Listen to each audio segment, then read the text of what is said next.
Great, thank you very much. And I'm really excited to be here to speaking at this event today and to introduce you to Featurespace and the work that we're doing in Mexico, in particular with Circulo de Credito.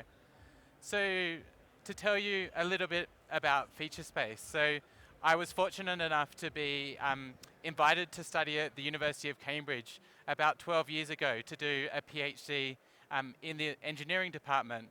And what I was really fascinated in was the application of statistics and how we could then use the statistics to understand how us as people understand human behavior.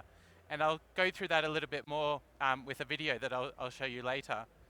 But through that research and through some of the companies that we met, we came up with this concept that we call adaptive behavioral analytics, which enables us to build algorithms to understand the behavior of people and how they interact. And the applications that we then looked at were much more around how do we identify fraud and stop fraud. And one of our first customers was Betfair, which is a large betting organization in the UK. And one of the things they often struggled about is they could very easily identify the fraud that was taking place today, and they could put in rules and alerts to be able to identify that fraud. But very quickly the fraudsters would change their behavior and they'd need to implement new approaches or strategies to be able to stop that fraud. So through that process we thought, well, how about we reverse the problem? Rather than focusing on the fraud that we've got, let's focus on good behaviors. Who are the customers that we actually want to transact with or do business with? And can we build models that describe that behavior? And then if we see something outside of the norm, we can then go through and then we can stop that bad behavior by looking at it as being anomalous and different. So today we work with a large number of organizations, both payment processors on the merchant acquiring side, helping them prevent fraudsters from attacking those.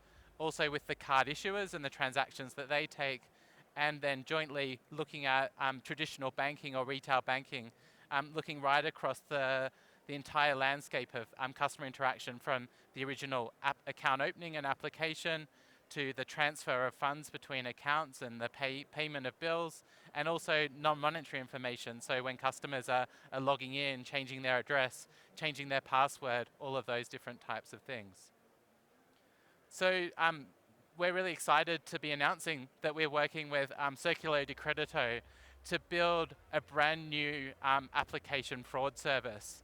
So to be able to pull together a consortium of data across a number of Mexican financial institutions to be able to utilize that data to be able to identify application fraud patterns right across that landscape. Initially that will be provided as a fraud score so that it can be introduced into your strategies to be able to identify those applications that are most likely to be fraudulent, and then over time enable you to then use the platform to be able to create your own fraud strategies and have complete control over that.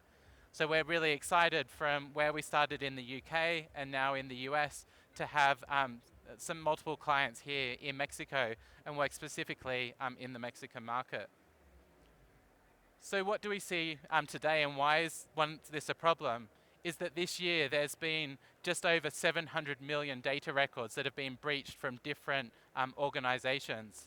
So the fraudsters have a massive advantage, is they've got access to lots of data to be able to use that data to be able to open the accounts using our names, our date of births, our addresses, because they're able to purchase that data online. So we need better tools to be able to fight the fraud, to be able to identify when that fraud is taking place. And that's where we think a lot more can be done with machine learning.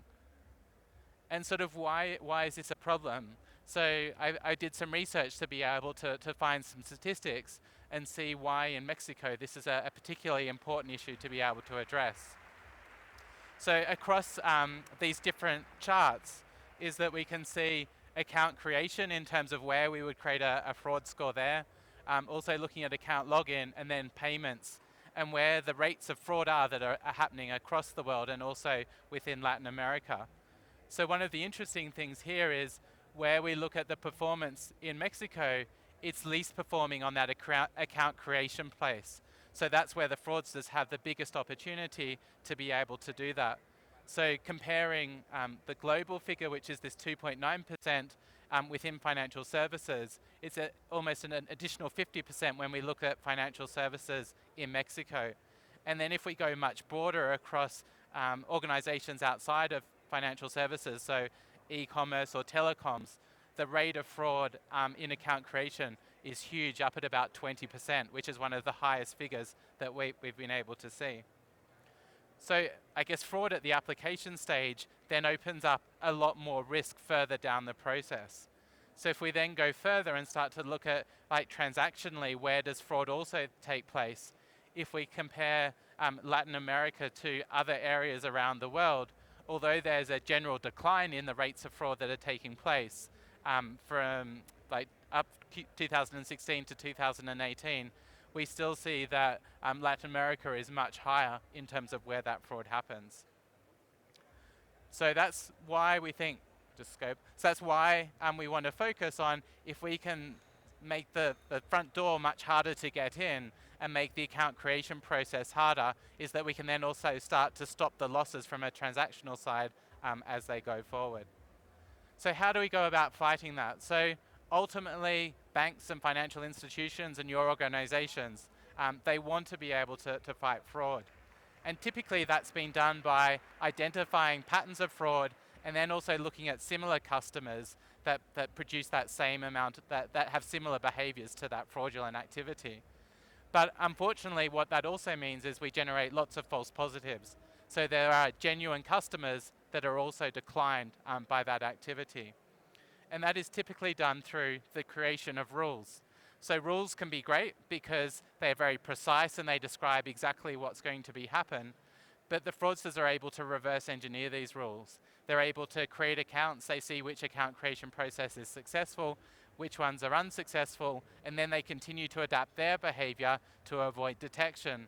So what that means operationally is that you need to go through and implement new rules and continually chase that fraudulent activity to try to stop that activity from going forward. So we decided, when we were looking to solve this problem, it was how could we take what I was doing from my research and apply it in a brand new way. So one of the ways of thinking about this is us as people are very good at naturally observing data and identifying patterns. So here on the screen you can see about 15 data points, and very quickly our brains put this data together and we start to see a person walking, just from a very few number of data points. And so when I was doing my research, I had access to about 300 people that were interacting on a treadmill, and we were able to consolidate all of that data to build a generic model of that motion. And then we looked to separate all of those people to understand the different types of behavior, which correspond to the different sliders that you can see up here. And then using the statistics is we could play with these sliders and we could start to look at more stereotypical male behavior and sort of what that means to us, but also more stereotypical female behavior in terms of how these data points are moving in relation to each other starts to tell a really powerful story. The same as if someone is nervous, is we can start to see their shoulders going up, their elbows going out. And so if we think about a traditional fraud strategy, is we might use that behavior to identify someone that's nervous. But then if we also look at someone that's happy, is we can start to see those same characteristics of the shoulders being up and the elbows going out. So in this case being a false positive. It's only when we start to animate that and pull that together is that we can start to tell the difference between the nervous and happy, or in our situation, a genuine and a fraudulent application or a customer that's wanting to do business with us. So this is sort of a great visual example of what the machine learning is doing in the background and how it's learning from that data. So rather than identifying and modeling fraud, what we're doing at Featurespace is we're building up individual profiles of what does normal or good behavior look like. Who are the customers that we want to attract? Who are the customers that we want to increase limits with or do more business? And then when we have that profile of good, is that we can start to identify bad or unusual behavior. So this is something like being a father and having children. If you're at a playground, very quickly you can look amongst a group of children and identify who are the good kids and who are the bad kids about how they're interacting. So that's what we're doing at the software, is we're using that same approach. So what this enables us to do is both reduce the false positives, so we're enabling more good customers to come in, but we're also able to spot new types of fraud. Because we're looking at those changes of behavior from what's been good, we're not always focusing on what's known as being fraudulent before. So generating a much better customer experience while also making sure you're protected from future events and future fraud taking place. So what does this actually mean in practice? And most organizations today will talk about artificial intelligence and machine learning. And for us, we really look at, well, what is the differentiation for us in terms of machine learning? So a lot of machine learning systems today are more about machine learnt models. So they're static sort of algorithms which are learnt from data. So typically when a machine learning model is being created, is a historic data set will be pulled out of a production environment. Algorithms will be sort of run across that data to be able to optimize detection or of known fraud patterns that have taken place in the past. And then those models are then put into production to score transactions and to stop customer activity.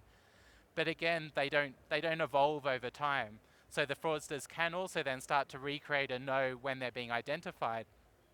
But also your products will change and the types of customers you're attracting will change.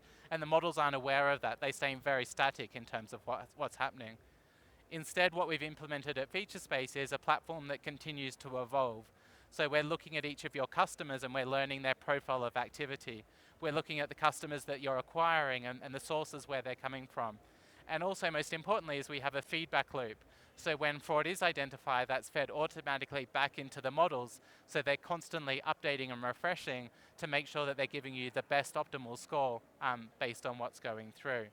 So this is really exciting for our customers because it means they don't have any downtime. They don't have any time when the model isn't performing as well as it can be. And also means that we can respond very quickly to new fraud attacks that haven't necessarily been before and keeping those fraudsters away. So what does this mean in terms of how do we deploy it as a piece of software? So we have data input, so APIs that are able to take in that customer data from a variety of different formats and across multiple different channels. So whether it's traditionally in a branch of a bank, whether it's online or through a mobile application, and also taking that behavioral biometric data of understanding how fast someone's typing, where they're pressing on the screen and getting all of that information. And then going further and verifying, so calling out to providers to do a KYC process or a PEPs and sanctions check, and also mapping any sort of IP data back to a geolocation. So all of that data is sucked into the platform so that we can start to create profiles of behavior. So both learning about the customer, learning about an ATM that they may be withdrawing funds from, an entity where they're transferring money. And so by building up those profiles, we can then identify change. And we also do that contextually. So we look at groups of customers with similar behavior. We understand when people are most likely to go on holiday, or if it's Christmas and people are more likely to be buying presents and increased spending, is we can contextualize all of those changes to make sure that we don't see sort of false positives through that process. So all of that data comes together to be able to make a prediction around a range of different fraud scenarios. So whether it's around application fraud, account takeover, fraud on a card transaction, all of the way through. As a platform, we're very open as well. So there's the models that we've built at FeatureSpace, but we also work with our customers' data science teams so that they can import and deploy models for other business purposes. So it could be around marketing applications to understand upsell or cross-sell opportunities or customer churn. We enable you to use the same infrastructure to be able to ingest all of that data to make other decisions in real time about what that customer is doing. So all of that data comes together to ultimately make a decision of, in real time, do we want to onboard and accept the customer? Do we want to stop that activity from taking place? Or if it's in between the grey areas, do we then want to go through into a manual investigation? So we're able to provide all of this information into essentially a history of activity of what that customer has done, showing information about how they've logged in, how they've made payments, and provide scores around this is how risky or fraudulent that behavior is, along with different reason codes, so that it's not just the machine saying no, it's the machine saying no because this is the activity that I've seen on that customer that I think is suspicious that you should go and investigate further. And then most importantly is it's around sort of identifying those transactions that we truly do believe is fraudulent, marking those within the system, and then going through and closing that feedback loop so that we're able to feed in that information about what we've been able to identify as fraud and then rebuild and update those profiles so that the system continues to learn and evolve that data as we're going forward. So that's really important to make sure that we're up to date with those common activities of what those customers are able to do. So that's everything about feature space that I was going to show you today.